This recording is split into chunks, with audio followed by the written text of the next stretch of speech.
ಸ್ಯಾದೇತದ್ ಆಯ್ತಾ ಇದು ಪ್ರಥಮಪದಿಮನ್ನಂ ಶ್ರೋತಾರ್ಥಂ ಅತ್ರೋಚ್ಯತೆ.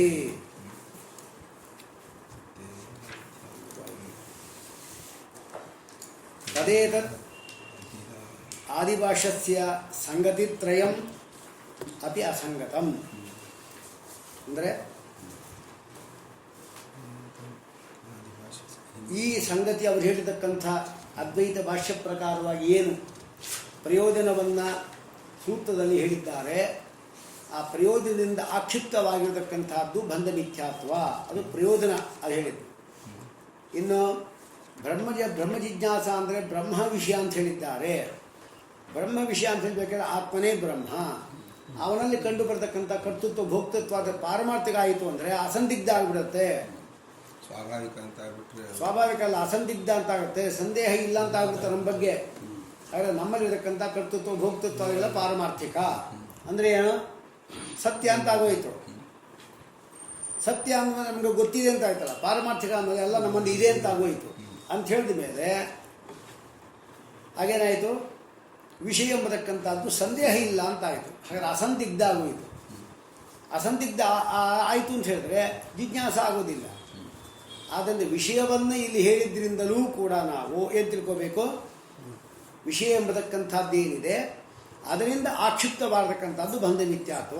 ಈ ಕರ್ತೃತ್ವ ಭೋಕ್ತೃತ್ವಾದಿಗಳೇನಿದೆ ಅದು ಸುಳ್ಳು ಅಂತಾಗಬೇಕು ಅಲ್ವಾ. ಸತ್ಯ ಅಂತ ಆದರೆ ವಿಷಯ ಆಗೋದೇ ಇಲ್ಲ, ಅಸಂದಿಗ್ಧ ಆಗೋಯ್ತಲ್ಲ. ನಮ್ಮಲ್ಲಿ ಕಂಡು ಬರ್ತಾ ಇರತಕ್ಕಂಥ ಅವ್ರು ಹೇಳಿದ್ದೇನು, ಕರ್ತೃತ್ವ ಭೋಕ್ತೃತ್ವಾದಿಗಳೆಲ್ಲ ನಮ್ಮಲ್ಲಿ ಕಂಡು ಬರ್ತಾ ಇದೆ. ನಾನೇ ಕರ್ತು ಅಂತ ಹೇಳ್ತಾ ಇದ್ದೀವಿ, ನಾನೇ ಭೋಕ್ತು ಅಂತ ಹೇಳ್ತಾ ಇದ್ದೀವಿ, ಪರಮಾತ್ಮ ನಾನೇ ತಿಳ್ಕೊಂಡು ನಾನೇ, ಇದೆಲ್ಲ ಹೇಳ್ತಾ ಇದ್ದೀವಿ. ಈ ಕರ್ತೃತ್ವ ಭೋಕ್ತೃತ್ವ ಪ್ರಮಾತೃತ್ವಾದಿಗಳೆಲ್ಲ ಇದಲ್ಲ, ಅದು ಪಾರಮಾರ್ಥಿಕ ಅಂತ ಆಗಿಬಿಡ್ತು ಅಂತ ಹೇಳಿದ್ರೆ ಇದೆಲ್ಲ ನಮ್ಮಲ್ಲಿ ಇದೆ ಅಂತ ಆಯಿತು. ಆದರೆ ಕರ್ತೃತ್ವ ನಮ್ಗೆ ಗೊತ್ತು, ಭೋಕ್ತೃತ್ವ ನಮ್ಗೆ ಗೊತ್ತು, ಎಲ್ಲ ಗೊತ್ತು. ಮತ್ತು ಏನು ವಿಚಾರ ಮಾಡೋದು ನಾವು, ವಿಷಯ ಇಲ್ಲ ಅಂತ ಆಯಿತು. ಅದರಲ್ಲಿ ನೀನು ಪರಬ್ರಹ್ಮ ಇದ್ದಾನಲ್ಲ, ಅವನೇ ನಾವು. ಅವನು ಹೆಂಗಿದ್ದಾನೆ, ನಿಷ್ಕ್ರಿಯ ನಿಷ್ಕಲ ಆಗಿದೆ. ಹಾಗಾದರೆ ಶಾಸ್ತ್ರದಲ್ಲಿ ಹೇಳಿದಕ್ಕಂಥ ಪರಬ್ರಹ್ಮನ ಸ್ವರೂಪ ನಿಷ್ಕ್ರಿಯ ನಿಷ್ಕಲ ಇತ್ಯಾದಿಗಳು.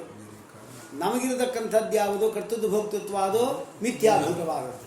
ಅದು ಮಿಥ್ಯಾಭೂತ ಅಂತ ಹೇಳಬೇಕಾದ್ರೆ ವಿಷಯದಿಂದ ಆಕ್ಷಿಪ್ತವಾದದ್ದೇ ಈ ಕರ್ತೃತ್ವ ಭೋಕ್ತೃತ್ವಾದಿಗಳು, ಅದು ಮಿಥ್ಯ.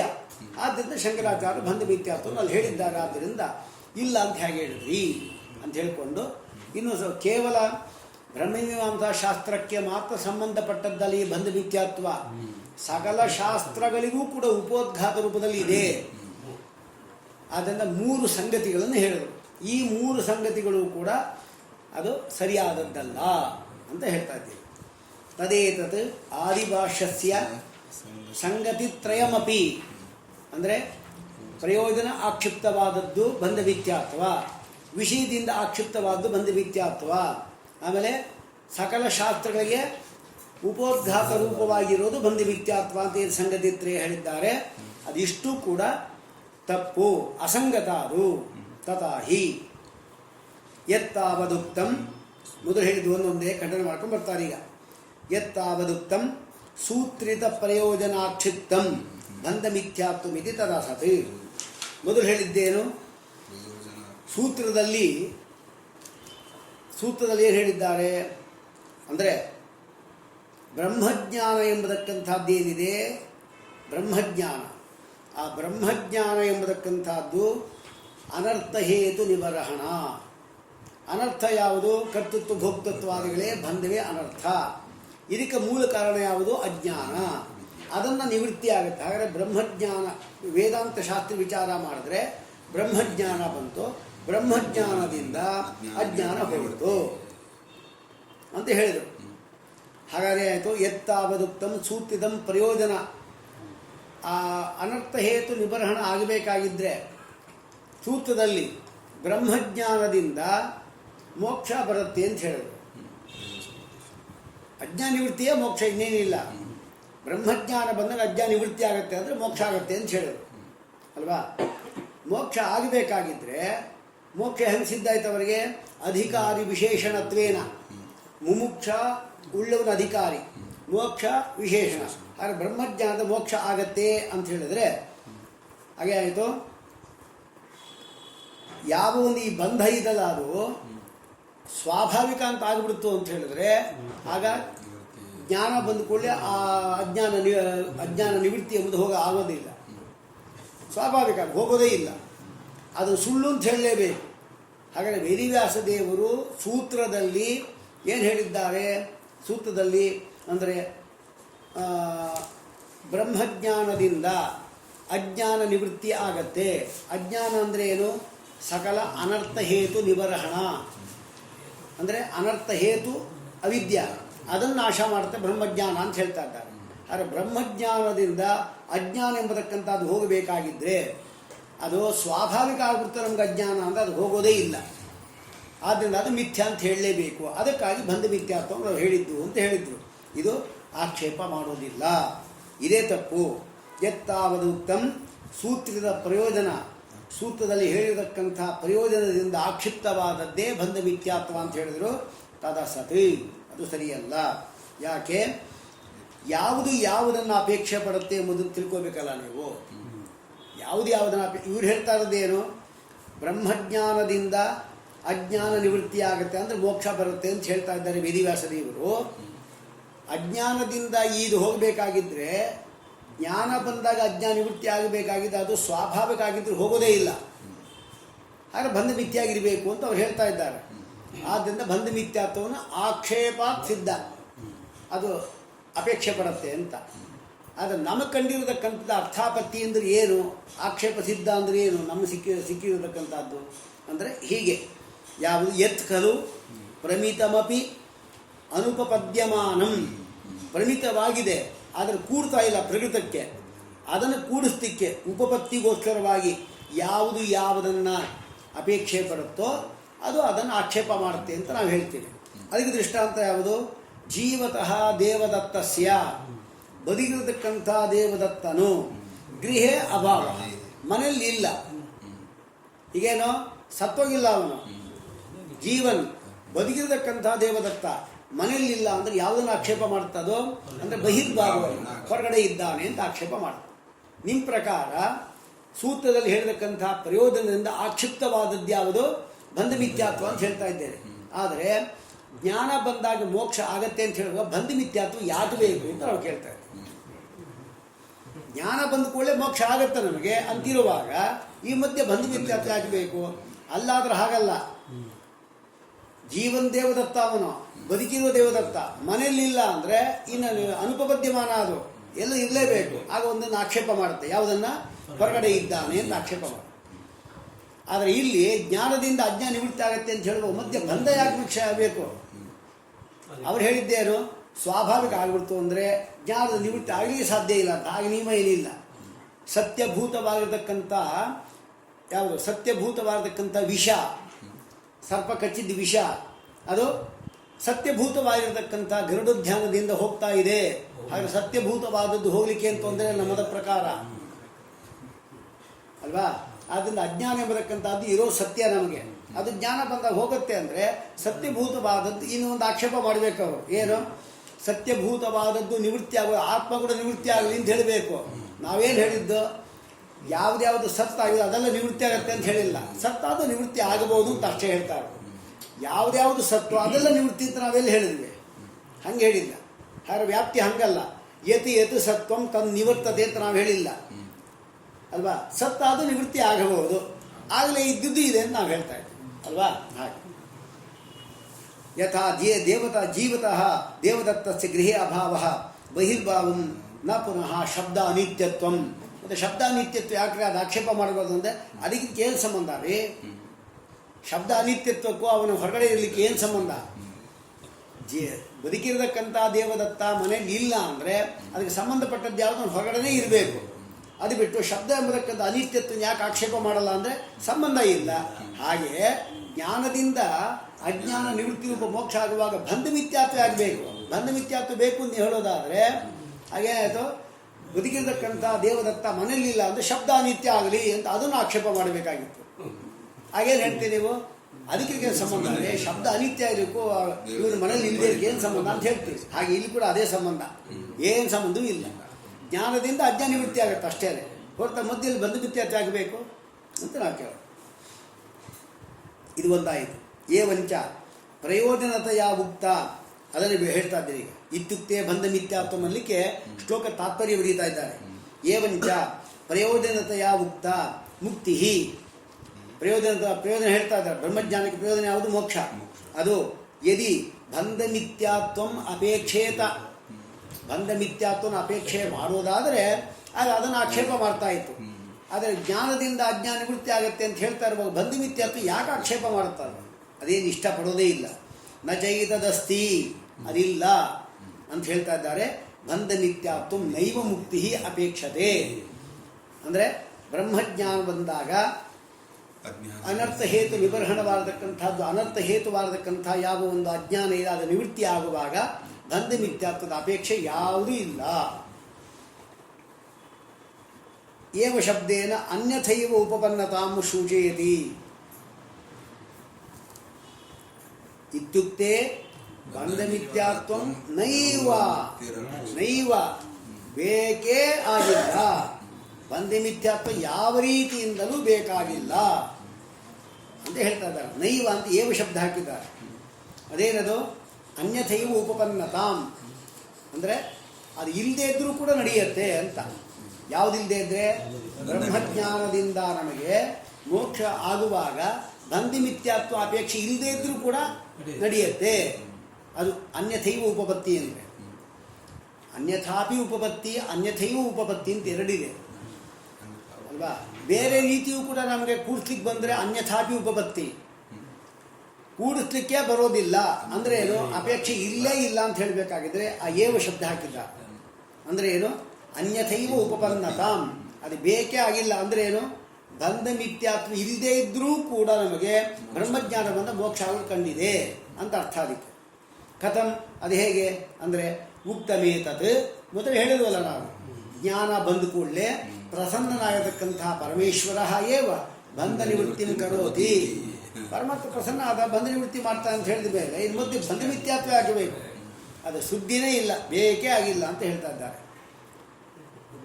ಅದಕ್ಕೆ ನಾವು ಹೇಳಿದ್ವಲ್ರಿ, ಸತ್ಯಭೂತವಾಗಿದ್ದು ಅದೇ ಆದ ನಿವೃತ್ತಿ ಆಗಿಬಿಡ್ತು ಅಂತ ಹೇಳಿದ್ರೆ ಆಗ ಅಂದರೆ ಉಪಪದ್ಯತೇಚ, ಅದಕ್ಕೊಂದು ಇನ್ನೊಂದು ಉಪೋದ್ಭರ್ಗ ಕೊಡ್ತಾ ಇದ್ದಾರೆ. ಸತ್ಯವಾದದ್ದು ನಿವೃತ್ತಿ ಆಗೋದು ಹೇಗೆ ಅಂತ ಪ್ರಶ್ನೆ ಬಂತು. ಕರ್ತೃತ್ವ ಭೋಕ್ತೃತ್ವವಾಗಿ ಪ್ರಪಂಚ ಎಂಬತಕ್ಕಂಥದ್ದು ಸತ್ಯ ಆಗ್ಬಿಡ್ತು ಅಂದರೆ ಅದು ಜ್ಞಾನದ ನಿವೃತ್ತಿ ಆಗೋದು ಹೇಗೆ? ಅದಕ್ಕೆ ಅದು ಬಂದ ಮಿಥ್ಯ ಅಂತ ಹೇಳಬೇಕು ಅಂತ ಅವ್ರು ಹೇಳಿದ್ದು. ಅದಕ್ಕೆ ಹೇಳ್ತಾ ಇದ್ದಾರೆ, ಅದು ಲೋಕದಲ್ಲಿ ಕೂಡ ನಮಗೆ ಕಂಡಿದೆ. ಯಾವುದು? ಸತ್ಯವಾಗಿರತಕ್ಕಂಥದ್ದು ಯಾವುದಿದೆ? ಸತ್ಯಸ್ಯಾಪಿ ಪ್ರಭು ಪ್ರಸಾದಾತ್, ಪ್ರಭುವಿನ ಪ್ರಸಾದ ಇಲ್ಲ, ರಾಜನ ಅನುಗ್ರಹ, ಅದು ಪ್ರಸಾದ, ಅದು ಸತ್ಯ ತಾನೆ, ಅದೇನು ಸುಳ್ಳೇನಲ್ವಲ್ಲ. ಸತ್ಯಭೂತವಾಗಿರತಕ್ಕಂಥ ಪ್ರಭುವಿನ ಪ್ರಸಾದದಿಂದ ನಿಗಡ ಬಂಧ ನಿವೃತ್ತಿ ಎಂಬುದು ಕಂಡು ಬಂದಿದೆ. ನಿಗಡ ಬಂಧವೂ ಸತ್ಯ, ರಾಜನ ಅನುಗ್ರಹವೂ ಸತ್ಯ, ಸತ್ಯಭೂತವಾದ ಸತ್ಯಭೂತ ಹೋಗೋದು. ಹಾಗೆ ಜ್ಞಾನವೂ ಸತ್ಯ, ಬ್ರಹ್ಮಜ್ಞಾನ. ಅಜ್ಞಾನವೂ ಸತ್ಯ ನಮಗಿರೋದು. ಅಜ್ಞಾನ ಎಂಬತಕ್ಕಂಥದ್ದು ಪರಮಾತ್ಮ ಪ್ರಸಾದದಿಂದ ಹೋಗೋದು ಕಂಡಿದೆ. ಅದನ್ನು ಏನು ಇಲ್ಲಿ ಬಂಧ ಮಿಥ್ಯಾತ್ವದ ಅಪೇಕ್ಷೆನೇ ಇಲ್ಲ. ಅದಕ್ಕೆ ಇನ್ನೊಂದು ರೀತಿ ಹೇಳ್ತಾರೆ, ಏನದು ಅಂದರೆ ನಾನು ದರ್ಶನೇನ ಬಂಧ ನಿವೃತ್ತಿ ಉಭಯೀ ದೃಷ್ಟ. ಈಗ ಜ್ಞಾನದಿಂದ ಅಜ್ಞಾನ ನಿವೃತ್ತಿ ಆಗುತ್ತೆ ಅಂದರೆ ಎರಡು ರೀತಿ ಜ್ಞಾನದಿಂದ ಅಜ್ಞಾನ ನಿವೃತ್ತಿ ಆಗುತ್ತೆ ಅಂತ ಹೇಳ್ಬೋದು. ದ್ವಯೀ ದೃಷ್ಟ, ಉಭಯೀ. ದರ್ಶನ ಅಂದರೆ ಜ್ಞಾನ, ಜ್ಞಾನದಿಂದ ನಮಗೆ ಬಂಧ ನಿವೃತ್ತಿ ಆಗೋದು ಎರಡು ರೀತಿ. ಒಂದು ಯಾವುದು? ಯಥಾ ಈಗ ನಾವು ಹೇಳಿದಂತೆ ಸತ್ಯಸ್ಯಾಪಿ ನಿಗಡ ಬಂಧಸ್ಯ ದರ್ಶನಜನ್ಯೇನ ರಾಜಪ್ರಸಾದೇನ. ದರ್ಶನ ಬಂತು, ದರ್ಶನದಿಂದ ರಾಜಪ್ರಸಾದ ಆಯಿತು, ಆ ಪ್ರಸಾದದಿಂದ ಆಯಿತು ಆ ನಿಗಡಿತ ಅದು ನಿಗಡ ಬಂಧ ಇರ್ತಲ್ಲ ಅದು ಸತ್ಯ. ಜೈಲಾಗಿದ್ದಕ್ಕೂ ಸತ್ಯ ತಾನೆ, ಆ ರಾಜನ ಅನುಗ್ರಹ ಆಯಿತು, ಬಿಡುಗಡೆ ಆಯಿತು. ಇದರಿಂದೇನಾಯಿತು? ಸತ್ಯಭೂತವಾದದ್ದೇನಿದೆ ಅದು ನಿಗಡ ಬಂಧವು ದರ್ಶನಜನ್ಯವಾದ ರಾಜಪ್ರಸಾದದಿಂದ ಹೋಗುತ್ತೆ. ಇದು ಒಂದು ಅಲ್ವಾ? ಎರಡನೇದು ಯಾವುದು? ಸ್ವಾಪ್ನ ನಿಗಡ ಬಂಧ ಅಂದರೆ ಸ್ವಪ್ನದಲ್ಲಿ ಯಾವ ಜೈಲು ಹಾಕಿಬಿಟ್ಟಿದ್ದಾರೆ, ನಮ್ಮನ್ನ ಸ್ವಪ್ನದ ಜೈಲು ಹಾಕಿದ್ದಾರೆ, ಈಗ ಬಿಡ್ಕೋಬೇಕು. ಹಾಗೆ ಆಯಿತು, ಎಚ್ಚರಿಕೆ ಆದ ಕೂಡಲೇ ಜೈಲಿಲ್ಲ, ಏನಿಲ್ಲ. ಹಾಗಾದರೆ ಸುಳ್ಳಾಯಿತು ಒಂದು ಸುಳ್ಳು. ಜ್ಞಾನದಿಂದ, ಜ್ಞಾನ ಅಂದರೆ ಪ್ರಬೋಧ, ಎಚ್ಚರಿಕೆ. ಅದರಿಂದ ಸ್ವಾಪನ ಬಂಧ ನಿಗಡ ಬಂಧ ಹೊರಟೋಯ್ತು. ಇನ್ನೊಂದು ಈಗ ಹೇಳಿದ್ವಲ್ಲ, ಲೋಕದಲ್ಲಿ ಕಂಡಿದ್ದು ಏನೋ ಕಳ್ತನ ಏನೋ ಮಾಡಿದ್ದ, ಜೈಲಿನ ಹಾಕಿದ್ರು, ಆ ರಾಜನನ್ನು ಸಂತೋಷ ಪಡೆದ, ಅವನು ಇನ್ಮೇಲೆ ಇಲ್ಲಿ ಬರಬೇಡ ಅಂತ ಅವನನ್ನು ಬಿಡುಗಡೆ ಮಾಡಿದ. ಒಂದು ಸತ್ಯಭೂತವಾದ ನಿಗಡ ಬಂಧವು ಸತ್ಯಭೂತವಾದ ರಾಜನ ಪ್ರಸಾದದಿಂದ ಹೋಗುವುದು ಕಂಡಿದೆ ಒಂದು. ಎರಡನೇದು, ಸ್ವಪ್ನದಲ್ಲಿ ನಾವು ಜೈಲಿನಲ್ಲಿ ಬಿದ್ದಿದ್ವಿ, ನಿಗಡ ಬಂಧ ಆಗಿತ್ತು, ಆದರೆ ಬೆಳಿಗ್ಗೆ ಎಚ್ಚರಿಕೆ ಆದ ಕೂಡಲೇ ಹೊರಟೋಯ್ತು. ಈ ಎರಡರಲ್ಲಿ ಯಾವುದು ತಗೋಬೇಕು? ಒಂದು ಸುಳ್ಳು, ಒಂದು ಸತ್ಯ. ಅದಕ್ಕೆ ನೀವೇನು ಹೇಳಿದ್ರಿ? ಅನ್ಯಥೈವ ಉಪಪತ್ತಿ, ಬಂಧ ಮಿಥ್ಯಾತ್ವ ಬೇಡ ಬೇಡ ಅಂತ ಹೇಳಿದ್ರಿ. ಈ ಎರಡು ರೀತಿ ನಮಗೆ ಈ ನಿಗಡ ಬಂಧದಿಂದ ನಮ್ಮ ಬಿಡುಗಡೆ ಇರೋದರಿಂದ ಯಾವುದನ್ನು ತಗೋಬೇಕು ಸಂದೇಹ ಬಂದೇ ಬರುತ್ತಲ್ಲ. ಒಂದೇ ಒಂದು ಇದ್ದಿದ್ದು ಆಗ್ತಾ ಇತ್ತು. ಎರಡು ರೀತಿ ಇದೆ. ದರ್ಶನದಿಂದ ಬಂದ ನಿವೃತ್ತಿ ಎಂಬುದಕ್ಕಂಥದ್ದು ಎರಡು ರೀತಿ. ಒಂದು ಸತ್ಯಭೂತವಾದ ರಾಜನ ಪ್ರಸಾದದಿಂದ ಸತ್ಯಭೂತವಾದ ಜೈಲಿನಿಂದ ಬಿಡುಗಡೆ. ಇನ್ನೊಂದು ಸುಳ್ಳಾಗಿರತಕ್ಕಂಥ ಸ್ವಾಪ್ನ ನಿಗಡ ಬಂದ ಎಚ್ಚರಿಕೆ ಆದಾಗ. ಮತ್ತು ಇದನ್ನು ತಗೋಬೇಕು, ಈ ರೀತಿ ತಗೋಬೇಕು. ನಾವು ಈ ಸೂತ್ರದಲ್ಲಿ ನಿಜ ಸತ್ಯಭೂತವಾದದ್ದು, ನೀವು ಸತ್ಯಭೂತವಾದ ನಿಗಡ ಬಂಧದಿಂದ ಸತ್ಯಭೂತವಾದ ಯಾವುದೋ ರಾಜನ ಪ್ರಸಾದದಿಂದ ಸತ್ಯಭೂತ ಜೈಲು ಹೋಗುತ್ತೆ ಅಂತ ಹೇಳ್ತಾ ಇದ್ದೀರಿ. ಸ್ವಪ್ನದಲ್ಲಿ ಬಂದಿದ್ದು ಕಂಡಿದೆ, ನಮಗೆ ಸುಳ್ಳು ಆಗಿದೆ. ಅದು ನೀವು ಹೇಳಿದ್ದು ಇಟ್ಕೊಂಡು ನಾವು ಹೇಳಿದಿಟ್ಕೊಂಡು ಬಿಡಿ ಎಂದು ಅಲ್ವಾ? ನೀವೇನು ಹೇಳಿದ್ರಿ? ಸ್ವಪ್ನ ಬಂಧ ಇದೆ, ನಿಗಡ ಬಂಧ ಇದಲ್ಲ, ಅದು ಸುಳ್ಳು. ಎಚ್ಚರಿಕೆ ಆದ್ಕೊಳ್ಳೆ ಆಯಿತು, ಅದು ಬಂಧ ಮಿಥ್ಯಾತ್ವ ಬೇಕು ಅಂತ ನಾವು ಹೇಳ್ತೀವಿ. ನೀವೇನು ಹೇಳ್ತಾ ಇದ್ದೀರಿ? ರಾಜನ ಪ್ರಸಾದ ಎಂಬುದು ಶ್ರೇಷ್ಠವಾದದ್ದು, ಅದು ಸತ್ಯ, ಸತ್ಯಭೂತವಾದ ಜೈಲು ಬಿಡುಗಡೆ ಆಗ್ತದೆ, ಅದಕ್ಕೂ ದೃಷ್ಟಾಂತ ಇದೆ. ಮತ್ತು ಯಾವ್ದು ಇಟ್ಕೋಬೇಕು? ನೀವೇನು ಹೇಳಿದರೆ ಸತ್ಯಭೂತವಾದ ಜ್ಞಾನದಿಂದ, ರಾಜನ ಅನುಗ್ರಹದಿಂದ ಸತ್ಯಭೂತವಾದ ಜೈಲು ಬಿಡುಗಡೆ ಆದಂತೆ ಸತ್ಯಭೂತವಾದ ಜ್ಞಾನದಿಂದಲೂ ಕೂಡ ಸತ್ಯಭೂತವಾದ ಅಜ್ಞಾನ ಹೋಗ್ಬೋದು ಅಂತ ಹೇಳಿದ್ರಿ. ಅದನ್ನು ತಗೋಬೇಕೋ ಇದನ್ನು ತಗೋಬೇಕೋ ಸಂದೇಹ ಬಂತಲ್ಲ. ಈಗ ಸ್ವಪ್ನದ್ದು ಕಂಡಿದ್ದಲ್ಲ ನಮಗೆ. ನಾನು ದರ್ಶನೇನ ಬಂಧ ನಿವೃತ್ತಿ ಉಭೀದೃಷ್ಟ ಯಥಾ ಸತ್ಯಸ್ಯಾಪಿ ನಿಗಡ ಬಂಧಸ್ಯ ರಾಜದರ್ಶನ ದರ್ಶನಜನ್ಯೇನ ರಾಜಪ್ರಸಾದೇನ, ಇದು ಸತ್ಯ. ಯಥಾಚ ಮಿಥ್ಯಾಭೂತಸ್ಯ ಸ್ವಾಪನ ನಿಗಡ ಬಂಧಸ್ಯ ಪ್ರಬೋಧೇನೈವ, ನೇರವಾಗಿ ಯಾರ ಅನುಗ್ರಹ ಬೇಡ, ಎದ್ದು ಕೂಡ ನಾವು ಆ ಜೈಲಿಲ್ಲೇ ಇದೆ. ಮತ್ತು ಯಾವ್ದು ತಗೋಬೇಕು? ತತ್ರ ಬ್ರಹ್ಮಜ್ಞಾನಾತ್, ಬ್ರಹ್ಮಜ್ಞಾನ ಬಂದಾಗ ಸಂಸಾರ ಬಂಧ ನಿವೃತ್ತಿ ಆಗತ್ತೆ ಅಂತ ವೇದಿವ್ಯಾಸದೇವ ಸೂತ್ರ ಮಾಡಿದ್ದಾರೆ. ಅಂದರೆ ಕಂ ಪಕ್ಷಂ ಅವಲಂಬತಾಂ, ಮಿಥ್ಯಾಭೂತವಾದ ಪಕ್ಷ ತಗೋ ಇಟ್ಕೋಬೇಕು ನಾವು, ಅಥವಾ ಸತ್ಯಭೂತವಾದ ಎರಡಕ್ಕೂ ದೃಷ್ಟಾಂತ ಇದಲ್ಲ. ಇದು ಸಂದಿಕ್ಷ್ಯತೆ, ಮತ್ತೇನು ಮಾಡ್ತೀರಿ ಅಂತ ಕೇಳ್ತಾರೆ. ನಿಶ್ಚಯ ಆಗಲ್ಲ ಇದು. ತಥಾಚ ಅನ್ಯಥಾಪಿ ಉಪಪತ್ತಿ ಆಯಿತು. ಅಂದರೆ ಅನ್ಯಥಾಪಿ ಕೂಡಿಸ್ಬೋದು ನಾವು. ಅಂದರೆ ಏನು? ಜ್ಞಾನದಿಂದ, ಸತ್ಯಭೂತವಾದ ಜ್ಞಾನದಿಂದ ಅಜ್ಞಾನ ಎಂಬುದು ನಿವೃತ್ತಿ ಆಗತ್ತೆ, ಇದು ನೀವು ಹೇಳ್ತಾ ಇರೋದು. ಆದರೆ ಈ ಸ್ವಪ್ನ ಇದಲ್ಲ, ಆ ನಿಗಡ ಬಂಧ ಎಂಬುದು ಹೆಚ್ಚಿಗಾಗಿ ಹೋಗ್ತಾ ಇದೆ. ಮಿಥ್ಯಾಭೂತವಾದದ್ದು ಇದೆ ನಮಗೆ. ಮತ್ತು ಯಾವ್ದು ತಗೋಬೇಕು ಅಂತ ಪ್ರಶ್ನೆ ಬಂದರೆ ಆಗ ನೀವು ಏವ ಹೇಳಬೇಡಿ, ನೈವ ಮುಕ್ತಿ ಅಪೇಕ್ಷೆ ಅಂತ ಹೇಳಬೇಡಿ. ನೈವ ಅಂದರೆ ಏನು? ಅಂದರೆ ಅನ್ಯಥಾ ಉಪಪತ್ತಿ ಇಲ್ಲೇ ಇಲ್ಲ. ಅಂದರೆ ಏನು? ಬ್ರಹ್ಮಜ್ಞಾನ ಬಂದಾಗ ಅಜ್ಞಾನ ನಿವೃತ್ತಿ ಆಗುವ ಮಧ್ಯದಲ್ಲಿ ಬಂಧ ಎಂಬುದು ಮಿಥ್ಯ ಆಗೋದೇ ಬೇಡ, ಅದು ಸುದ್ದಿನೇ ಬೇಡ ಅಂತ ಹೇಳಿದ್ರೆ ಅದು ತಪ್ಪು. ಎರಡು ಕಡೆ ದೃಷ್ಟಿ ಕಂಡಿದೆ. ಅದು ಇದಿಟ್ಕೋಬೇಕು, ಅದಿಟ್ಕೋಬೇಕು. ಅನ್ಯಥಾಪಿ ಉಪಪತ್ತಿ ಹೆಂಗೆ ಹೇಳಿದ್ರಿ ನೋಡು. ಅನ್ಯಥಾಪಿ ಉಪಪತ್ತಿ ಸ್ಯಾತ್, ಬೇರೆ ರೀತಿಯಿಂದಲೂ ಕೂಡಿಸ್ಬೋದು ನಾವು. ವೇದಿವ್ಯಾಸರು ಹೇಳ್ತಕ್ಕಂಥ ಆ ಒಂದು ಜ್ಞಾನದಿಂದ ಅಜ್ಞಾನ ನಿವೃತ್ತಿ ಆಗುತ್ತೆ ಎಂಬುದನ್ನು.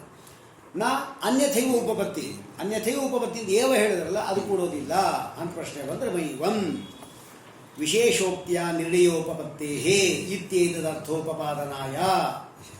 ಯಾವತ್ತು ವಿಶೇಷ ಮುಕ್ತಿ ಹೇಳಿದಾಗ ಸಾಮಾನ್ಯ ಮುಕ್ತಿ ಅದಕ್ಕೆ ಬಾಧ ಆಗುತ್ತೆ ಅಲ್ವಾ? ಹೇಗೆ ಅಂತ ಹೇಳಿದ್ರೆ ಬ್ರಾಹ್ಮಣ ಬ್ರಾಹ್ಮಣ ಬ್ರಾಹ್ಮಣ ಪರಿವಿರಾಜಕ ಅಂತ ಒಂದು ನ್ಯಾಯ ಇದೆ. ಬ್ರಾಹ್ಮಣ ಪರಿವಿರಾಜಕ, ಬ್ರಾಹ್ಮಣನೇ ಪರಿವಿರಾಜಕ ಆಗೋದು. ಪರಿವಿರಾಜಕ ಅಂದರೆ ಏನು? ಸನ್ಯಾಸಿ. ಬ್ರಾಹ್ಮಣನಿಗೆ ಸನ್ಯಾಸಿಯಾಗುವ ಯೋಗ್ಯತೆ ಇರೋದು. ಶೂದ್ರಾದಿಗಳೆಲ್ಲ ಸನ್ಯಾಸಿಗಳಾಗಿದ್ದಾರಲ್ಲ, ಅದೆಲ್ಲ ಠಕ್ಕ ಸನ್ಯಾಸಿಗಳು.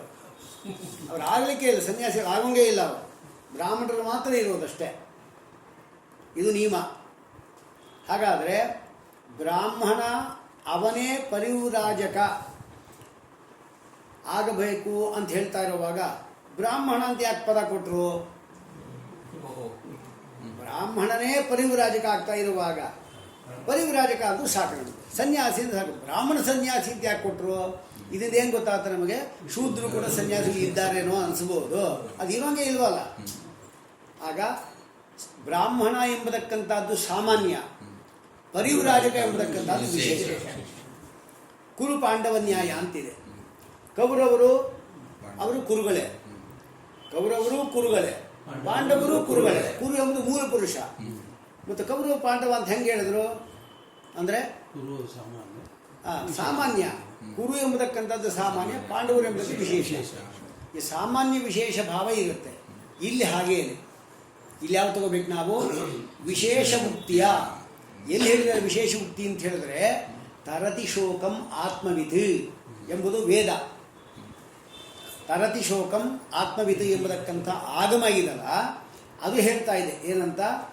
ಆತ್ಮವಿತ್ ಅಂದರೆ ಆತ್ಮನ ತತ್ವಜ್ಞಾನ ಸಂಪಾದನೆ ಮಾಡುವನು ತರತಿ. ಯಾವುದು? ತರತಿ ಆತ್ಮವಿತ್. ತರತಿ ಶೋಕಂ ಆತ್ಮವಿತ್. ಶೋಕ ಅದು ಈ ಸಂಸಾರ. ಪರಮಾತ್ಮನ ಜ್ಞಾನ ಬಂತು ಅಂದರೆ ಈ ಶೋಕ ಹೋಗುತ್ತೆ. ಇದು ವೇದ ಹೇಳಿದ್ದಿದು, ಯಾರು ಹೇಳಿದ್ದು ಅಲ್ಲ ಇದನ್ನು. ಇದು ವಿಶೇಷ ವಾಕ್ಯ. ನೀವು ಹೇಳ್ತಾ ಇರೋದೇನು? ಸಾಮಾನ್ಯ ವಾಕ್ಯ. ಅಂದರೆ ಏನು? ಪ್ರಭು ಪ್ರಸಾದದಿಂದ ಸತ್ಯಭೂತವಾದ ರಾಜಪ್ರಸಾದದಿಂದ ಸತ್ಯಭೂತವಾದ ನಿಗಡ ಬಂಧ ಆಗತ್ತೆ. ಹಾಗೂ ಸ್ವಾಪ್ನ ನಿಗಡ ಬಂಧ ಎಂಬುದು ಮಿಥ್ಯಾಭೂತವಾದದ್ದು ಪ್ರಬೋಧ ಆದುಕೊಳ್ಳೆ ಹೋಗುತ್ತಲ್ಲ, ಹಾಗೂ ಅಂತ ಬಂದಾಗ ವೇದ ಏನು ಹೇಳ್ತಾ ಇದೆ? ತರತಿ ಶೋಕಂ ಆತ್ಮವಿತ್. ಶೋಕ ಇದು ಸುಳ್ಳ? ದುಃಖಪಟ್ಟಿದ್ದೀವಲ್ಲ ನಾವು. ಹಾಗೆ ಸತ್ಯ, ಸತ್ಯಭೂತವಾದದ್ದಿದೆ. ಅದು ಸತ್ಯಭೂತವಾದಕ್ಕಂಥ ಆತ್ಮವಿತ್. ಆತ್ಮನ ಜ್ಞಾನ ಅಂದರೆ ರಾಜಪ್ರಸಾದ ಇದ್ದ ಹಾಗೆ. ಅದರಿಂದ ಹೋಗೋದು ಕಂಡಿದೆ. ಅದನ್ನು ಇದೇ ತಗೋಬೇಕು ಅಂತ ಆಯಿತು, ಅದು ತಗೋಬಾರ್ದು ಅಂತ ನಾಳೆ ಹೇಳ್ತಾ. ತರತಿ ಶೋಕಂ ಆತ್ಮವಿತ್ ಇತಿ ವಿಶೇಷೋಕ್ತ್ಯ ನಿರ್ಣಯ ಉಪಪತ್ತೇ ಇತ್ಯೇತದ ಅರ್ಥ ಉಪಪಾದನಾಯ. ಈ ಅರ್ಥವನ್ನು ನಾವು ತಗೋಬೇಕು ಅಂತಿದ್ರೆ ಆಗ ಅಜ್ಞಾನಂ ಜ್ಞಾನದೋ ವಿಷ್ಣು ಎಂಬತಕ್ಕಂಥ ಆ ಭಾಗವನ್ನು ಇಲ್ಲಿಗೂ ನಾವು ಅನ್ವಯ ಮಾಡ್ಕೋಬೇಕು. ಅನುಷಂಗ ಅಂತ ಹೇಳ್ತೀವಿ. ಅನುವೃತ್ತಿ ಬೇರೆ, ಅನುಷಂಗ ಬೇರೆ. ಅನುವೃತ್ತಿ ಅಂದರೆ ಏನು? ಒಂದು ಕಡೆ ಹೇಳಿಬಿಟ್ರೆ, ಈಗ ಹಿಂದೆ ಬಂತಲ್ಲ ಅಂಗಸ್ಯ ಅಂತ, ವ್ಯಾಕರಣ ಸೂತ್ರದಲ್ಲಿ ಅಂಗಸ್ಯ ಅಂತ ಬಂತು. ಅದು ಆಪಾದ ಪರಿಸಮಾಪ್ತೇ ಅಧಿಕಾರೋ ಎಂ. ನಾಲ್ಕನೇ ಪಾದ ಮುಗಿಯುವವರೆಗೂ ಇಟ್ಕೋಬೇಕು. ಹಾಗೆ ಅನೇಕ ಕಡೆ ಆ ಹಿಂದಿನ ಪದವನ್ನು ನಾವು ಇಟ್ಕೊಂಡ್ವಿ ಅಂದರೆ ಅನುವೃತ್ತಿ. ಆದರೆ ಇಲ್ಲಿಗೆ ಮಾತ್ರ ಇಟ್ಕೊಳ್ಳತಕ್ಕಂಥದ್ದು ಅನುಷಂಗ. ಒಂದು ಕಡೆ ಮಾತ್ರ ಇಟ್ಕೊಳ್ಳೋದು. ಅದಕ್ಕೆ ಅನುಷಂಗ ಅಂತ ಪದ ಹಾಕಿದ್ದಾರೆ. ಅದಕ್ಕೆ ಹೇಳಿದೆ ನಾನು. ವಿಶೇಷೋಕ್ತ್ಯ ನಿರುಪಪತ್ತೇ ಇತ್ಯೇತದ ಅರ್ಥ ಉಪಪಾದನಾಯ ಅಜ್ಞಾನಂ ಜ್ಞಾನದೋ ವಿಷ್ಣು ಎಂಬತಕ್ಕಂಥದ್ದು ಅನುಷಂಜನೀಯಂ. ಅನುಷಂಗ ಮಾಡ್ಕೋಬೇಕು ಆ ಶಬ್ದವನ್ನು. ಅದೇನು ಹೇಳಿದಾಗಾಯ್ತು? ಹಾಗಾದರೆ ಅದನ್ನು ಬಿಡಿಸ್ತಾರೆ ನೋಡಿ. ತರತಿ ಶೋಕಂ ಆತ್ಮವಿತ್ ಇತಿ ಸಾಮಾನ್ಯ ವಚನಂ ವಿಶೇಷ ವಚನೇನ ಬಾಧ್ಯತೆ. ತರತಿ ಶೋಕಂ ಆತ್ಮವಿತ್ ಎಂಬುದು ಸಾಮಾನ್ಯ ವಾಕ್ಯ. ಯಾರಿಗೆ ಶೋಕ ಇದು ಅವನು, ಆ ಶೋಕ ಇದಲ್ಲ ಅವನು ಯಾವುದು? ಪರಮಾತ್ಮನ ಜ್ಞಾನ ಬಂತು ಅಂದರೆ ಆ ಶೋಕ ಹೋಗುತ್ತೆ. ಇದು ಸಾಮಾನ್ಯ, ಯಾವುದೇ ಆಗ್ಬೋದು. ಇದು ಯಾವುದಾದ್ರೂ ದುಃಖ ನಮಗೆ, ಅದು ಆತ್ಮನ ಜ್ಞಾನ ಬಂತು ಅಂತ ಹೇಳಿದ್ರೆ ಆ ಶೋಕ ನಮ್ಗೆ ಹೋಗುತ್ತೆ. ಇದು ಸಾಮಾನ್ಯ ವಚನ. ವಿಶೇಷ ವಚನ ಇದಲ್ಲ, ಆದ್ದರಿಂದ ಬಾಧ್ಯತೆ. ವಿಶೇಷ ವಚನ ಯಾವುದು? ಅಜ್ಞಾನಂ ಜ್ಞಾನದೋ ವಿಷ್ಣು.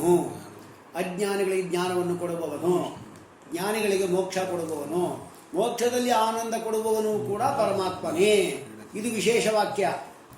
ಈ ವಿಶೇಷ ವಾಕ್ಯದಲ್ಲಿ ಸೇರಿಸ್ಕೊಂಡಿದ್ದೇನು ಹೇಳಿದಾಗಾಯಿತು? ತರತಿ ಶೋಕಂ ಆತ್ಮವಿತ್ ಎಂಬತಕ್ಕಂಥ ಸಾಮಾನ್ಯ ವಿಚಾರಕ್ಕೆ ಬರೀ ಇನ್ನೊಂದು ಸೇರಿಸ್ಕೋಬೇಕು. ಬಾಧ್ಯ ಅಂದ್ರೇನು? ಅದನ್ನು ಹೊಡೆದಾಕ್ಬಿಡುತ್ತೆ ಅಂತ ಅರ್ಥ ಅಲ್ಲ. ಯಾವುದು?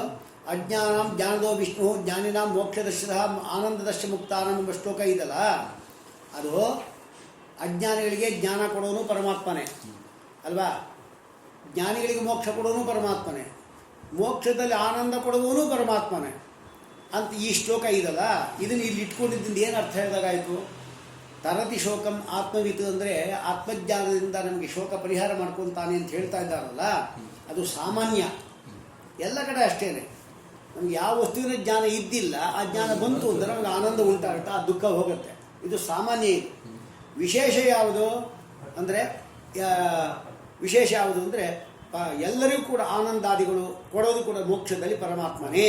ಅಂದರೆ ಪರಮಾತ್ಮನ ಪ್ರಸಾದವೇ ಮುಖ್ಯವಾದ ಕಾರಣ ಅಂತಾಯಿತು. ಹಾಗಾದರೆ ಈ ವಾಕ್ಯ ಅದಕ್ಕೆ ಬಾಧ ಮಾಡಬೇಕು. ಬಾಧ ಮಾಡಬೇಕು ಅಂದರೆ ಏನು? ಆತ್ಮಜ್ಞಾನದಿಂದ ಶೋಕ ಹೋಗುತ್ತೆ ಅಂತ ಇಷ್ಟೇ ಅಲ್ಲ, ಆತ್ಮಜ್ಞಾನದಿಂದ ಪರಮಾತ್ಮನ ಪ್ರಸಾದವಾಗಿ ಅವನಿಗೆ ಶೋಕ ಎಲ್ಲ ಹೋಗುತ್ತೆ. ಪ್ರಸಾದ ಮಧ್ಯೆ ಬರಲೇಬೇಕಾಗುತ್ತೆ. ಬಾಧ ಅಂದರೆ ಏನು? ಅದನ್ನ ಇಲ್ಲ ಅಂತ ಮಾಡಕ್ಕೆ ಕೊಡೋದಲ್ಲ, ಅಜ್ಞಾನವನ್ನು ಸೇರಿಸ್ಕೋಬೇಕಿಲ್ಲಿ. ಹಾಗೇನು ಹೇಳಿದಾಗಾಯಿತು ಅಂದರೆ ಕೇವಲ ಆತ್ಮನ ಜ್ಞಾನದಿಂದ ಶೋಕ ಹೋಗೋದು ಅಂತ ಅಷ್ಟೇ ಅಲ್ಲ, ಆತ್ಮನ ಜ್ಞಾನ ಬಂದಾಗ ಪರಮಾತ್ಮ ಪ್ರಸನ್ನನಾಗ್ತಾನೆ, ಅವನಿಂದ ಮೋಕ್ಷ ಕೊಡ್ತಾನೆ. ಆ ಶ್ಲೋಕ ತಾತು ಇಲ್ಲಿ ಇಟ್ಕೊಂಡಾಗ ಆಯಿತು, ಗೊತ್ತಾಗೋದಿಲ್ಲ.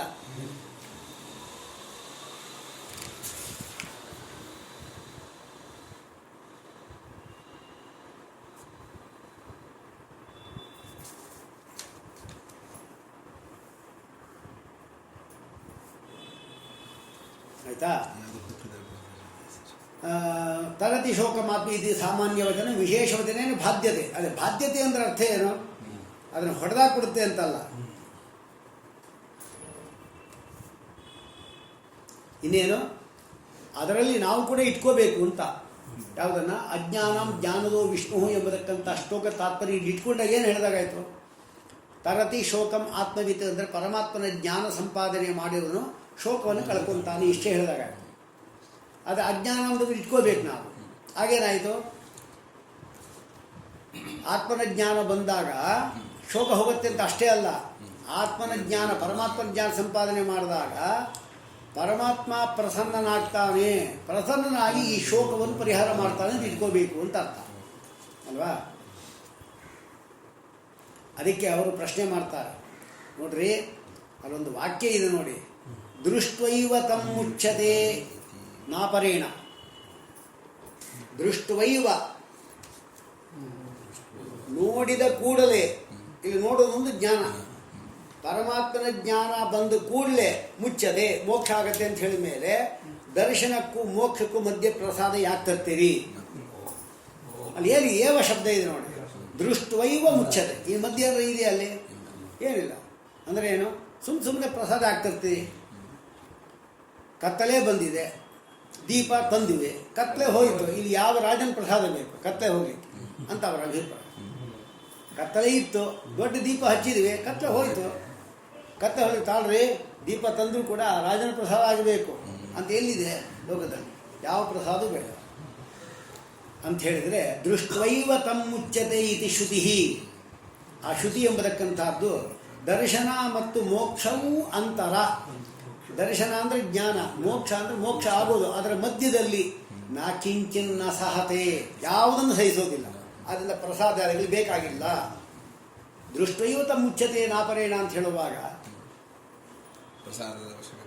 ಪ್ರಸಾದ ಅನ್ನೋದು ಮಧ್ಯೆ ಯಾಕೆ ಹೇಳ್ತೀರಿ? ಅಲ್ಲಿ ಮಧ್ಯದಲ್ಲಿ ಯಾವುದಕ್ಕೆ ಹೇಳ್ತಾ ಇಲ್ಲ? ದರ್ಶನ ಮತ್ತು ಮೋಕ್ಷದ ಮಧ್ಯದಲ್ಲಿ ನಾ ಕಿಂಚಿತ್ ಸಹತೆ, ಯಾವುದನ್ನು ಸಹಿಸಲ್ಲ ಅಂತ ಹೇಳ್ತಾ ಇದ್ದಾರೆ ಅಂತ. ಅದಕ್ಕೇನು ಹೇಳಬೇಕು? ಅವಧಾರಣಸ್ಯ ಅಯೋಗ ವ್ಯವಚ್ಛೇದ ಪರತ್ವ ಉಪಪತ್ತೇ. ಅಯೋಗ ವ್ಯವಚ್ಛೇದ ಅನ್ಯಯೋಗ ವ್ಯವಚ್ಛೇದ ಹಿಂದೆ ಹೇಳಿದ್ದೆ, ತಿರ್ಗಾ ಅದು ಹೇಳಬೇಕು. ಲೈನಲ್ಲಿದ್ದಾರ? ಅನ್ಯಯೋಗ ವ್ಯವಚ್ಛೇದ ಅಯೋಗ ವ್ಯವಚ್ಛೇದ ಅಂತ. ಈಗ ಇಲ್ಲಿದ್ದೇನು ನೋಡ್ಲಿಕ್ಕೆ ಹೋಗಬೇಡಿ, ಅದಕ್ಕೆ ಬೇರೆ ದೃಷ್ಟಾಂತ ಕೊಟ್ಟು ನಿಮ್ಗೆ ಹೇಳಿದಾಗ ಇದು ಗೊತ್ತಾಗುತ್ತೆ. ಈಗ ಸಾಮಾನ್ಯವಾಗಿ ಭೀಷ್ಮ ಏವ ಧನುರ್ಧರ, ಅರ್ಜುನ ಬರೋಕ್ಕಿಂತ ಮೊದಲು ಹೇಳ್ತಾ ಇರೋದು ಅಲ್ವಾ? ಇಲ್ಲಿ ಏವ ಶಬ್ದ ಇದೆ. ಭೀಷ್ಮ ಏವ ಧನುರ್ಧರ, ಇಲ್ಲಿ ಏವ ಎಲ್ಲಿ ಬಂದಿದೆ? ಭೀಷ್ಮ ಎಂಬ ಶಬ್ದದ ಪಕ್ಕದಲ್ಲಿ ಬಂದಿದೆ. ಭೀಷ್ಮ ಏನು? ವಿಶೇಷ್ಯ, ಧನುರ್ಧರ ವಿಶೇಷ. ಹಾಗಾದರೆ ಏವ ಶಬ್ದವು ವಿಶೇಷದ ಪಕ್ಕದಲ್ಲಿ ಬಂತು ಅಂದರೆ ಅನ್ಯಯೋಗ ವ್ಯವಚ್ಛೇದ. ಭೀಷ್ಮ ಏವ ಅಂದರೆ ಏನು? ಭೀಷ್ಮ ಮಾತ್ರ ಅಂದರೆ ಇನ್ಯಾರೂ ಅಲ್ಲ, ಅನ್ಯ ಯೋಗವನ್ನು ವ್ಯವಚ್ಛೇದ ಮಾಡೋದು. ಇನ್ನೊಬ್ಬರು ಧನುರ್ಧರ ಎಂಬ ಯೋಗ ಸಂಬಂಧವನ್ನು ವ್ಯವಚ್ಛೇದ ತಿರಸ್ಕಾರ ಮಾಡೋದು. ಇನ್ಯಾರು ಇಲ್ಲ ಬಿಡ್ರಿ ಅಂತ. ಇದೇನಿದು? ಅನ್ಯ ವ್ಯವಚ್ಛೇದ. ಯಾವಾಗ? ಏವ ಎಂಬತಕ್ಕಂಥದ್ದು ವಿಶೇಷದ ಪಕ್ಕದಲ್ಲಿ ಬಂದರೆ. ಹಾಗೆ ಪಾರ್ಥ ಏವ ಧನುರ್ಧರ, ಇದು ಅನ್ಯಯೋಗ ವ್ಯವಚ್ಛೇದ. ಅರ್ಜುನ ಬಿಟ್ಟು ಬೇರೆ ಯಾರು ಇಲ್ಲ ಅಂತ ಅರ್ಥ. ಅನ್ಯ ಅಂದರೆ ಬೇರೆ ಧನುರ್ಧಾರಿಗಳು ಅರ್ಜುನನ ಮುಂದಿಲ್ಲ. ಹಾಗಾದರೆ ಅನ್ಯ ಅಜ್ಞನ ಬಿಟ್ಟು ಬೇರೆಯವರು ಅವರ ಯೋಗ ಅಂದರೆ ಧನುರ್ಧಾರಿಗಳು ಎಂಬ ಸಂಬಂಧ ವ್ಯವಚ್ಛೇದ ಮಾಡೋದಿದೆ ಏವ ಶಬ್ದ. ಅನ್ಯಯೋಗ ವ್ಯವಚ್ಛೇದ ಇದು ಒಂದಾಯಿತು. ಇನ್ನೊಂದಿದೆ ಅಯೋಗ ವ್ಯವಚ್ಛೇದ. ಅಯೋಗ ಅಂದರೆ ಸಂಬಂಧ ಅಭಾವ, ಸಂಬಂಧ ಇಲ್ಲ ಎಂಬುದನ್ನು ವ್ಯವಚ್ಛೇದ ಮಾಡುತ್ತೆ. ಸಂಬಂಧ ಇಲ್ಲ ಎಂಬುದನ್ನು ಯೋಗ ಅಂದರೆ ಸಂಬಂಧ, ಅಯೋಗ ಅಂದರೆ ಸಂಬಂಧ ಇಲ್ಲದೇ ಇರುವುದು, ಅದನ್ನು ಇಲ್ಲ ಅಂತ ಮಾಡುತ್ತೆ ಅಲ್ವಾ. ಈಗ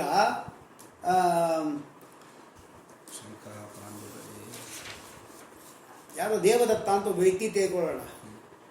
ಅವನು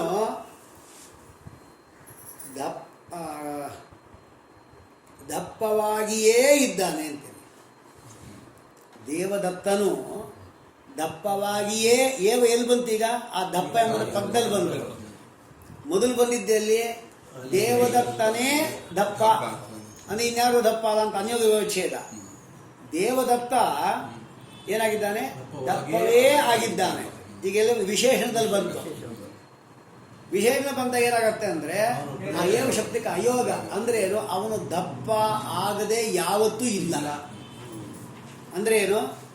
ದಪ್ಪದ ಸಂಬಂಧವಿಲ್ಲದೆ ಅವನಿಲ್ಲ, ದಪ್ಪದ ಸಂಬಂಧವಿಲ್ಲದೆ ಇಲ್ಲ, ಅದು ಅಯೋಗ ವ್ಯವಚ್ಛೇದ. ಈಗ ಇನ್ನೊಂದು ತೆಗೆದುಕೊಳ್ಳೋಣ. ಶಂಕಃ ಪಾಂಡುರ ಏವ. ಶಂಕವು ಬಿಳಿನೇ, ಇಲ್ಲಿ ಅನ್ಯೋಗ ಅಲ್ಲ, ಇದು ಅಯೋಗ. ಅಂದರೆ ಶಂಕು ಯಾವತ್ತೂ ಕೊಡ್ತಾನೆ ಬಿಳಿತನವನ್ನು ಬಿಟ್ಟಿಲ್ಲ. ಅಂದರೆ ಬಿಳಿಯ ಸಂಬಂಧದ ಅಭಾವದ ವ್ಯವಚ್ಛೇದ, ಅಂದರೆ ಬಿಳಿಯಾಗೇ ಇರುತ್ತೆ. ಅರ್ಥಗೋಬೇಕಿಲ್ಲಿ ದೃಷ್ಟ್ವೈವ ಅಂದರೆ ಏನು?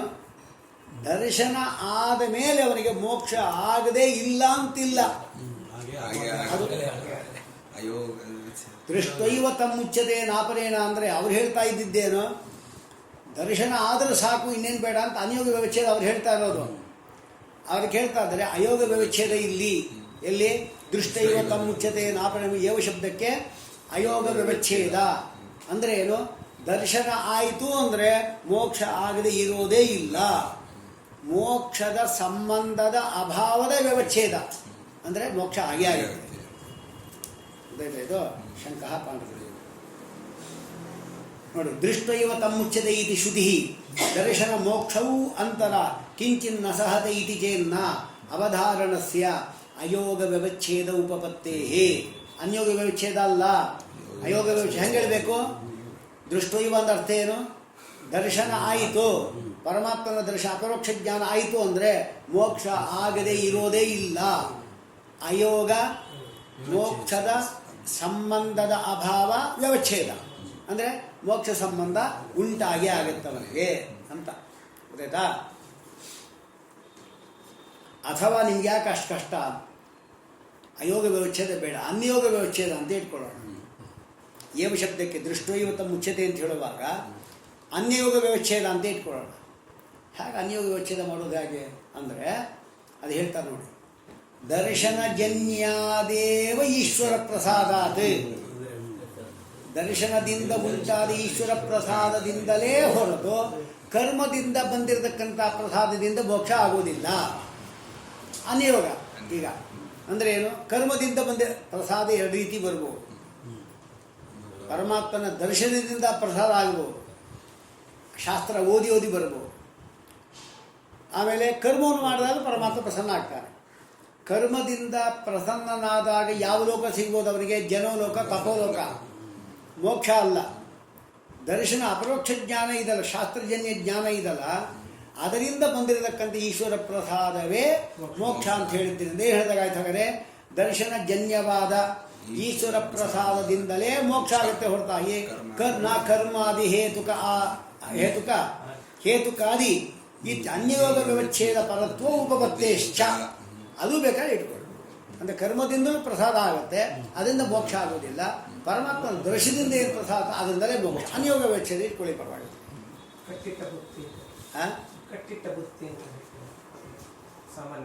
ಯಾವ ನಾಳೆ ಪಾರಣೆ.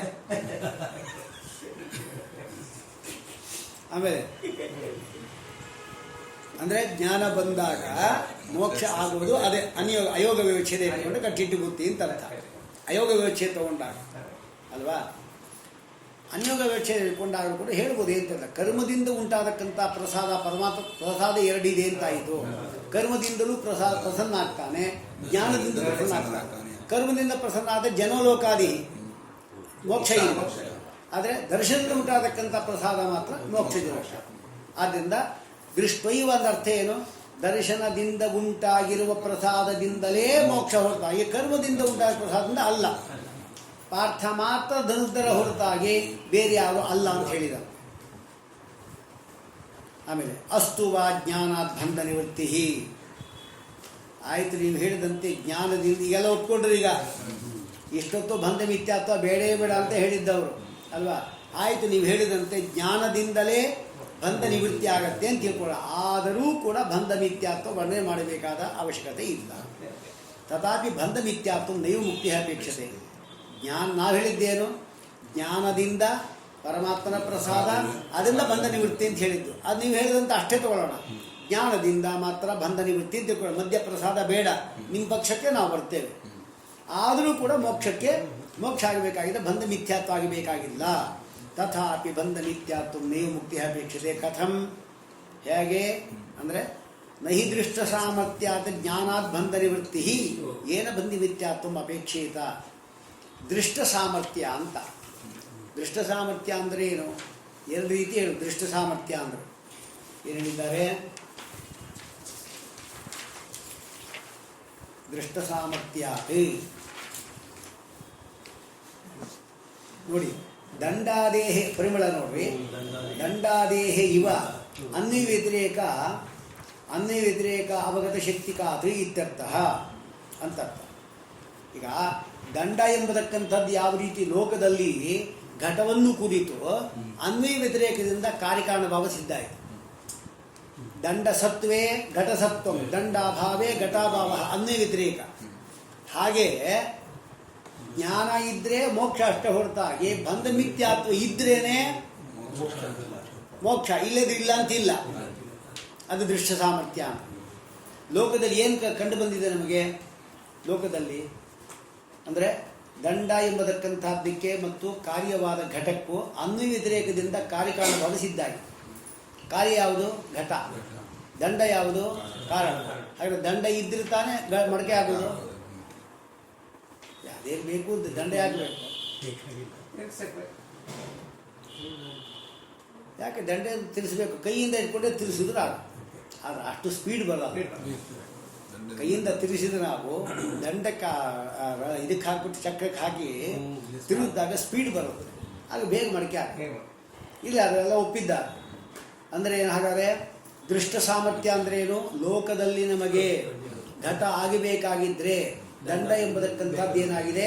ನಿಮಿತ್ತ ಎಂಬುದು ನಮಗೆ ಅನ್ವಯತೆಯಿಂದ ಸಿದ್ಧ. ದಂಡ ಇದ್ದರೆ ಘಟ, ದಂಡ ಇಲ್ಲ ಅಂದರೆ ಘಟ ಇಲ್ಲ ಅಂತ ಹೇಗೆ ದೃಷ್ಟವಾಗಿದೆಯೋ ಹಾಗೆ ಜ್ಞಾನದಿಂದ ನಮಗೆ ಮೋಕ್ಷ ಆಗುವಾಗ ಮಧ್ಯದಲ್ಲಿ ಬಂಧ ಮಿಥ್ಯಾತ್ವ ಇದ್ದರೆ ಮೋಕ್ಷ, ಇಲ್ಲೇದು ಇಲ್ಲ ಅಂತ ಕಾರ್ಯಕಾರಣ ಸಿದ್ಧ ಆಗಿಲ್ಲ ಅಂತ ಅರ್ಥ. ದೃಷ್ಟ ಸಾಮರ್ಥ್ಯ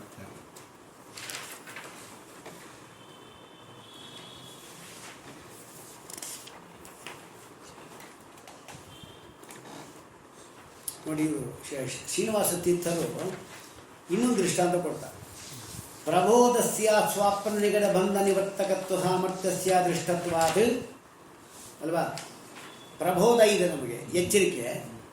ಆ ಎಚ್ಚರಿಕೆ ಆದಾಗ ಸ್ವಪ್ನದಲ್ಲಿ ನೋಡಿರುವ ನಿಗಡ ಬಂಧ ನಿವರ್ತಕತ್ವ ಸಾಮರ್ಥ್ಯ ಪ್ರಬೋಧಕ್ಕಿದೆ. ಅಂದರೆ ಏನು? ಸ್ವಪ್ನದಲ್ಲಿ ನಮಗೆ ಜೈಲಿಗೆ ಬಿದ್ದಿದ್ವಿ ನಾವು, ಎಚ್ಚರಿಕೆ ಆದ ಕೂಡಲೇ ಅದು ನಿವೃತ್ತಿ ಆಗೋಯಿತು. ಹಾಗೆ ಪ್ರಬೋಧ ಎಚ್ಚರಿಕೆ ಇದಲ್ಲ, ಅದು ಸ್ವಪ್ನ ನಿಗಡ ಬಂಧ ಏನಿದೆ ಅದನ್ನು ಪರಿಹಾರ ಮಾಡ್ತಾರೆ. ಹಾಗಾದರೆ ಪ್ರಬೋಧ ಸತ್ವೇ ಸ್ವಪ್ನ ನಿಗಡ ಬಂಧ ನಿವೃತ್ತಿ. ಪ್ರಬೋಧ ಅಭಾವೇ, ಪ್ರಬೋಧ ಬರಲೇ ಇಲ್ಲ ಅಂದರೆ ಹಂಗೆ ಜೈಲಲ್ಲಿ ಬಿದ್ದಿರ್ತಾರೆ. ಇತಿ ದೃಷ್ಟತ್ವಾತ್ ತದ್ದೃಷ್ಟಾಂತೇನೈವ ಪ್ರಕೃತಿ ಜ್ಞಾನಾತ್ ಬಂಧ ನಿವೃತ್ತಿ ನೋಚ್ಯತೆ. ಅಲ್ಲಿ ಹೇಳಿದಾಗೆ ಇಲ್ಲಿ ಹೇಳಿಕ್ಕೆ ಬರೋದಿಲ್ಲ. ಯಾಕೆಂದರೆ ಬಂಧ ಮಿಥ್ಯಾತ್ವಕ್ಕೂ ಜ್ಞಾನದಿಂದ ಮೋಕ್ಷ ಆಗಲಿಕ್ಕೂ ಮಧ್ಯದಲ್ಲಿ ಬಂಧ ಮಿಥ್ಯಾತ್ವ ಅಪೇಕ್ಷೆನೇ ಇಲ್ಲ ಅಂತ. ಅದು ದೃಷ್ಟ ಸಾಮರ್ಥ್ಯ ಅಂದರೆ. ತಥಾಪಿ ನಹಿ ದೃಷ್ಟ ಸಾಮರ್ಥ್ಯ ಅದು ಜ್ಞಾನ ಬಂಧ ನಿವೃತ್ತಿ. ಇನ್ನೇನು? ಏನ ಬಂಧ ಮಿಥ್ಯಾತ್ವ ಅಪೇಕ್ಷೇತ ಅಲ್ವಾ? ಅಂದರೆ ಏನು? ಅನ್ಯ ವ್ಯತಿರೇಕದಿಂದ ಸಿದ್ಧವಾಗಿದ್ದರೆ ಅಂತ. ಯಾವುದು? ಜ್ಞಾನದಿಂದ ನಮಗೆ ಮೋಕ್ಷ ಆಗಬೇಕಾಗಿದ್ದರೆ ಮಧ್ಯದಲ್ಲಿ ಬಂಧ ಮಿಥ್ಯಾತ್ವ ಇದ್ದರೆ ಮೋಕ್ಷ, ಬಂಧ ಮಿಥ್ಯಾತ್ವ ಇಲ್ಲ ಅಂದರೆ ಮೋಕ್ಷ ಇಲ್ಲ ಅಂತ ಆಗಿದ್ದರೆ ಅದನ್ನು ಅಪೇಕ್ಷೆ ಪಡ್ತಾ ಇತ್ತು. ಅದು ಹೇಗೆ? ದಂಡ ಇದ್ದರೆ ಘಟ, ದಂಡ ಇಲ್ಲ ಅಂದರೆ ಘಟ ಇಲ್ಲ, ಹಾಗೆ ಅದು ಇಲ್ಲ. ಮತ್ತು ಹೇಗೆ ಅಂದ್ರೆ ಹೇಗೆ ಗೊತ್ತಾಯಿತು ನಿಮಗೆ ಅಂದರೆ ಆಗಮವೇ ಹೇಳ್ತಾ ಇದೆ ಜ್ಞಾನದಿಂದ ಬಂಧ ನಿವೃತ್ತಿ. ಕಿಂತು ಆಗಮ ಏವ ಜ್ಞಾನಾತ್ ಬಂಧ ನಿವೃತ್ತಿ ಶ್ರಾವಯತಿ. ಅದೇ ಹೇಳ್ತಾ ಇದೆ. ಹಾಗೆ ಆಗಮದಲ್ಲಿ ಏನು ಹೇಳಿದ್ದಾರೆ? ಆಗಮ ಯಾವ್ದು ತಗೋಬೇಕು ನಾವೀಗ ಅಂದರೆ ಜ್ಞಾನ ಇದ್ದರೆ ಮೋಕ್ಷ, ಜ್ಞಾನ ಇಲ್ಲ ಅಂದರೆ ಮೋಕ್ಷ ಇಲ್ಲ ಎಂಬುದಾಗಿ ಅನ್ವಯ ವ್ಯತಿರೇಕದಿಂದ ವೇದವೇ ಹೇಳ್ಕೊಡ್ತಾ ಇದೆ ನಮಗೆ. ಯಾವುದು ವೇದ? ತರದಿ ಶೋಕಂ ಆತ್ಮವಿತ್. ಅದೇ ತಗೊಳ್ಳಿ. ಆತ್ಮಜ್ಞಾನವುಳ್ಳವನು ಅವನು ಈ ಸಂಸಾರದ ದುಃಖವನ್ನು ಕಳ್ಕೊತಾನೆ. ಹಾಗಾದರೆ ಆಗಮದಲ್ಲಿ ಏನು ಹೇಳ್ತಾ ಇದ್ದಾರೆ? ಜ್ಞಾನ ಎಂಬುದಕ್ಕಂಥದ್ದು ಈ ಒಂದು ಸಂಸಾರೂಪ ಶೋಕವನ್ನು ಪರಿಹಾರ ಮಾಡ್ತಂತೆ ವೇದವೇ ಹೇಳಿರುವಾಗ ಇನ್ನು ಕಾರ್ಯಕಾರಣ ಭಾವಕ್ಕೆ ದೃಷ್ಟಾಂತ ಹುಡುಕೋದು ಹೇಗೆ ನಾವು? ಅಲ್ವಾ? ಅಂದರೆ ಹೇಗೆ? ಪ್ರಮಿತೇಚ ಸಾಧ್ಯ ಸಾಧನ ಭಾವೇ. ಇದು ಸಾಧ್ಯ ಯಾವುದು? ಮೋಕ್ಷ. ಸಾಧನ ಯಾವುದು? ಜ್ಞಾನ ಎಂಬುದಾಗಿ ಶಾಸ್ತ್ರವೇ ಹೇಳಿಬಿಟ್ಟಿರುವಾಗ ಇನ್ನು ಕಾನಾಮ ಅನುಪಪತ್ತಿ. ಅನುಪಪತ್ತಿ ಏನಿದೆ? ಯಚ್ಛಮನಾಯ ಉಪಪಾದಕಂ ಬಂಧ ಮಿಥ್ಯಾತ್ವ ಮೃಗ್ಯಂ. ಹುಡುಕೋದು ಏನಿದೆ? ಏನೂ ಇಲ್ಲ, ವೇದವೇ ಹೇಳಿಬಿಟ್ಟಿದೆ. ಲೋಕದಲ್ಲಾದ ಹಂಸಿದ್ದಾಗಿಲ್ಲ ನಮಗೆ. ಲೋಕದಲ್ಲಿ ನಾವು ದೃಷ್ಟ ಸಾಮರ್ಥ್ಯದಿಂದ ನೋಡಿದ್ದೇವೆ. ಅಂದರೆ ಏನು? ಘಟ ಎಂಬತಕ್ಕಂಥದ್ದು ಆಗಬೇಕಾಗಿದ್ದರೆ ದಂಡ ಇರಲೇಬೇಕು. ದಂಡ ಇದ್ದರೆ ಘಟ, ದಂಡ ಇಲ್ಲ ಅಂದರೆ ಘಟ ಇಲ್ಲ ಅಂತ ಅನ್ವೇದದಿಂದ ಸಿದ್ಧ ಆಗಿದೆ. ಇಲ್ಲ, ಅನ್ವೇದನೆ ಬೇಕಾಗಿಲ್ಲ ಇಲ್ಲಿ. ಯಾಕೆ ಅಂತಂದರೆ ವೇದವೇ ಹೇಳ್ಬಿಟ್ಟಿದಲ್ಲ. ಏನಂತ? ಜ್ಞಾನದಿಂದ ಮೋಕ್ಷ ಆಗುತ್ತೆ ಅಂತ ಹೇಳಿದ್ದಾರೆ. ಈ ಮಧ್ಯೆ ಅನುಪಪತ್ತಿ ಏನಿದೆ ಇಲ್ಲಿ? ಅದಿಲ್ಲ. ಅದಕ್ಕೆ ಹೇಳ್ತಾರೆ ವೇದದಲ್ಲಿ ಹೇಳಿದ ಮಾತ್ರಕ್ಕೆ ಏನು ಮಧ್ಯೆ ನೀವು ಕಲ್ಪನೆ ಮಾಡೋದು ಬೇಡವಾ? ವೇದ ಎಂಬತಕ್ಕಂಥ ಜ್ಞಾನದಿಂದ ಮೋಕ್ಷ ಆಗುತ್ತೆ ಅಂತ ಹೇಳ್ಬಿಡ್ತು ವೇದ. ಅದು ಮಧ್ಯದಲ್ಲಿ ಕಲ್ಪನೆ ಮಾಡಲೇಬೇಕು. ಯಾವುದನ್ನು? ಬಂಧ ಮಿಥ್ಯಾತ್ವವನ್ನು. ಅದ್ಯಾಗ್ರಿ ವೇದ ಹೇಳಿದ ಬಂಧ ಮಿಥ್ಯಾತ್ವ ಕಲ್ಪನೆ ಮಾಡೋದು ಅಂದರೆ ದೃಷ್ಟಾಂತ. ಅದಕ್ಕೆ ನನು ಯಥ ಆಗ್ನೇಯಾದೀನಾಂ ಷಣ್ಣಾಂ ಯಾಗಾನಾಂ ಅಲ್ವಾ ಅಪೂರ್ವ ಕಾರಣ ಭಾವೇಷು ದೇವಿ ಕಾಲಾಂತರ ಭಾವಿ ಪ್ರಧಾನ ಅಪೂರ್ವ ಸಾಧನ ಉಕ್ತ ಉಪಪತ್ಯತ್ವ. ಇದು ವಾಕ್ಯ ಮೊದಲು ಓದಿದ್ರೆ ನಿಮ್ಗೆ ಏನು ಗೊತ್ತಾಗೋಲ್ಲ. ಈ ವಾಕ್ಯ ಓದಿದರೆ ಮೊದಲು ಗೊತ್ತಾಗೋದಿಲ್ಲ. ಅದಕ್ಕೆ ಕಥೆ ಕೇಳಬೇಕು. ಏನಂದರೆ ಈಗ ನೋಡಿ, ಉಪಾಂಶು ಯಾಗಂ ಅಂತರ ಯಜತಿ ಒಂದು ಯಾಗ, ದರ್ಶಯಾಗ 3, ಪೌರ್ಣಮಾಸಿ ಯಾಗ 3. ಅಂದರೆ ಐಂದ್ರಂ ಅಷ್ಟಾಕಪಾಲಂ ಜುಹೋತಿ 1, ದಧ್ಯಂ ಅಮಾವಾಸ್ಯಾಯಾಮ್ ಅಂದರೆ ದಧಿಯಾಗ, ಸೋಮಯಾಗ, ಆಮೇಲೆ ಉಪಾಂಶು ಯಾಗ. ಇದು 3. ಒಂದು ಪೌರ್ಣಿಮೆ ಎಲ್ಲಿ ಮಾಡತಕ್ಕಂಥ ಯಾಗ. ಇನ್ನು 3 ಅಮಾವಾಸ್ಯೆಯಲ್ಲಿ ಮಾಡತಕ್ಕಂಥ ಯಾಗ. ಎಷ್ಟಾಯ್ತು ಒಟ್ಟು? 6 ಆಯಿತು. ಇಷ್ಟು ಮಾಡಿದ ಮೇಲೆ ಜ್ಯೋತಿಷ್ಠೋಮಿನ ಸ್ವರ್ಗಕಾಮೋ ಯಜೇತ. ಜ್ಯೋತಿಷ್ಠೋಮಿ ಯಾಗ ಮಾಡೋದು. ಒಟ್ಟು 7 ಯಾಗ ಆಯಿತು. ಈಗ ಜ್ಯೋತಿಷ್ಠೋಮಿ ಯಾಗ ನಾವು ಮಾಡಿದರೆ, ಜ್ಯೋತಿಷ್ಠೋಮಿ ಯಾಗ ನಾವು ಮಾಡಿದ್ದು ಬದುಕಿದ್ದಾಗ ನಮ್ಗೆ ಸ್ವರ್ಗ ಸಿಗೋದಾಗ ನಾಳೆ ಸಿಗುತ್ತೆ. ಹೋಮ ಆದ ಕೂಡಲೇ ಸತ್ತ ಮೇಲೆ ಸಿಗೋದು. ಹಾಗಾದ್ರೆ ಆ ಮಧ್ಯದಲ್ಲಿ ಏನೂ ಇಲ್ಲೇ ಇಲ್ಲ. ಕಾರ್ಯಕಾರಣ ಭಾವ ಹೇಳ್ಬಿಡ್ತು. ಜ್ಯೋತಿಷ್ಠೋಮ ಯಾಗ ಎಂಬುದಕ್ಕೆ ಸ್ವರ್ಗಕ್ಕೆ ಕಾರಣ ಅಂತ ಹೇಳ್ಬಿಡ್ತು. ಎಲ್ರಿ ಮೊದಲು ಎಲ್ಲಿದೆ? ಸತ್ತ ಮೇಲೆ ಸಿಗೋದು ನಿಮಗೆ. ಕಾರಣ ಅಂದರೆ ಯಾವುದು? ಕಾರ್ಯನಿಯತ ಪೂರ್ವವೃತ್ತಿ ಕಾರಣಂ. ಕಾರ್ಯಕ್ಕಿಂತ ಮೊದಲು ನಿಯಮೇನ ಪೂರ್ವವೃತ್ತಿ ಆಗಿರಬೇಕು. ಇಲ್ಲಿ ಕಾರ್ಯ ಯಾವುದು? ಸ್ವರ್ಗ. ನಿಯಮೇನ ಪೂರ್ವವೃತ್ತಿ ಯಾವುದು? ಜ್ಯೋತಿಷ್ಠೋಮ ಯಾಗ. ಅದೇ ಜ್ಯೋತಿಷ್ಠೋಮ ಯಾಗ ಮಾಡಿದ್ದು ಬದುಕಿದ್ದಾಗ. ನಮಗೆ ಸ್ವರ್ಗ ಸಿಗೋದು ಯಾವಾಗಲೂ.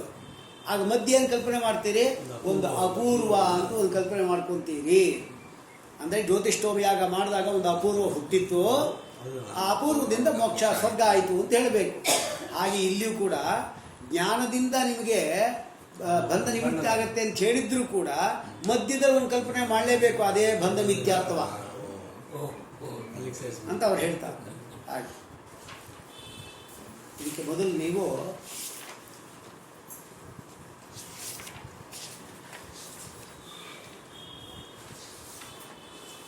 ನೋಡಿ, ಪರಿಮಳದಲ್ಲಿ ನೋಡಿ ನಿಮ್ಗೆ ಗೊತ್ತಾಗುತ್ತೆ.